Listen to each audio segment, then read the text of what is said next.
Yeah, Devin.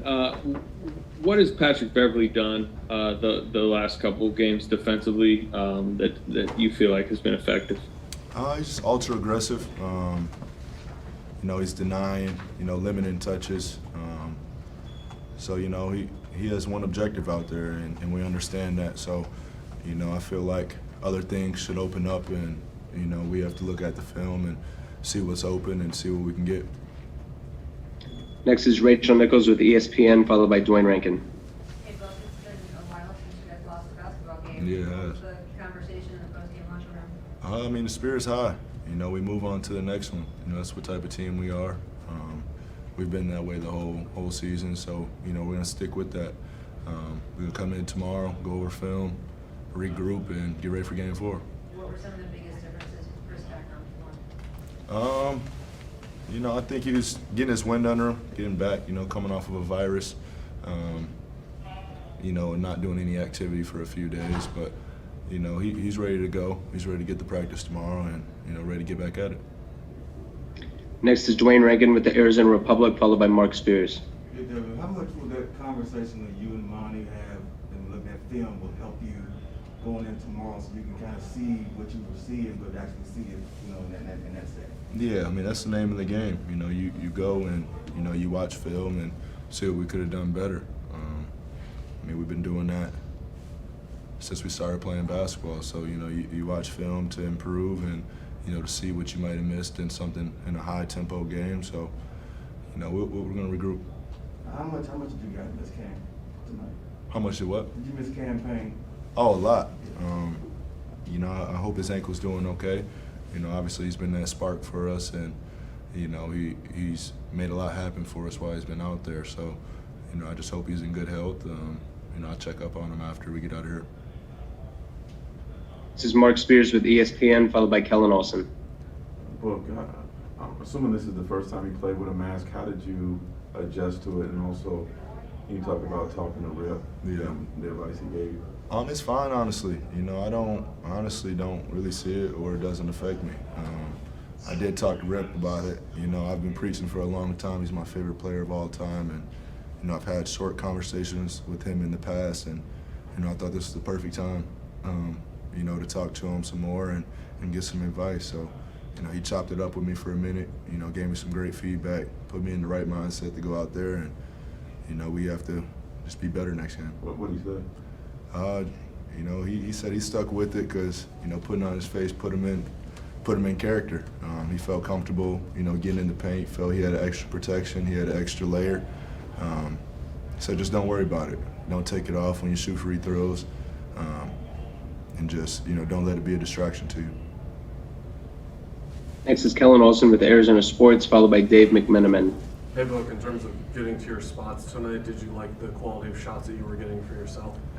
I'd have to rewatch it and see. I think so. Just sort of thinking back. I know I missed some that I usually make or should make, but it's part of the game. Next up is Dave McMenamin with ESPN, followed by Tressa Tudrick. Look, I think you told Rachel that you mentioned on the broadcast that the nose was broken in 3 spots. Yeah. You had to get it set. Just walk us through when you found out the severity of the injury. Were you able to sleep? Did you sleep a different way than you normally would? And then what was the getting it set process like? That was probably the worst part. It's a procedure that they usually say they put you under for, but we had a flight out a couple hours later, so they just numbed it up. All over the place, it felt like eight shots to numb it up, and then they go in there and they put it back. They break it again. They break it back in place. So, it was my first time experiencing that, but they say Cam Johnson went through it, so I knew I could. Next up is actually going to be Dan Wojcicki with the LA Times, followed by Gina Mizell. Hey, Devin. After Game 4 of the Lakers series in the first round, you'd had kind of 2 rough shooting games, sort of like this. And Monty said he told you just go hoop. He also told you go hunt a shot, too, really early in that next game. How do you process mini slumps like this? Are you receptive to conversations with other people in it, or are you a guy that's just like, leave me alone, I'll get through this myself?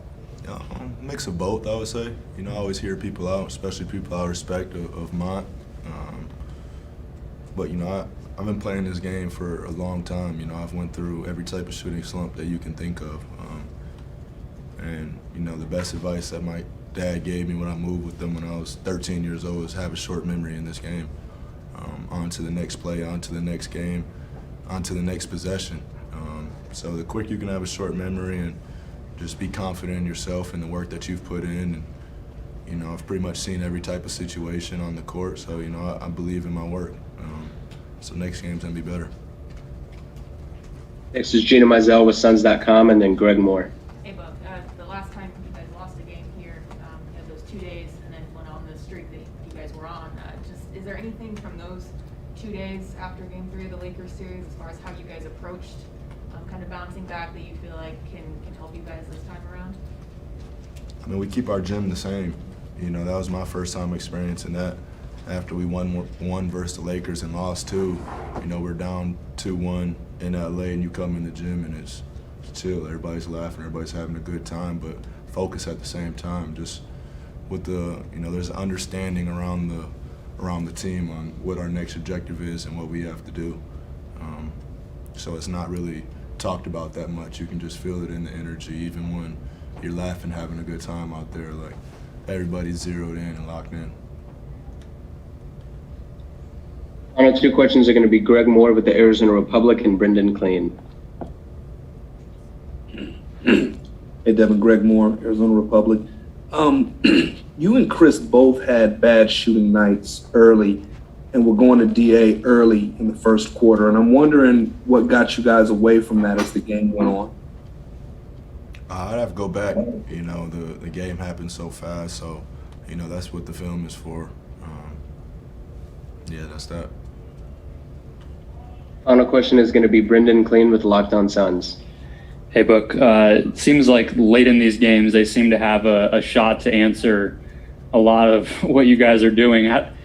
How do you go about containing them when they go 5 out like that and they have all those shooters on the floor? I think the biggest thing is just guarding your man, just so you're not in rotation. They play a 5-out style of basketball when they go with that small ball lineup, and, you know, I think they're just trying to drive and kick, so just stay in front of your man to keep the team out of rotation. Thank you for the time, Bo. Appreciate it.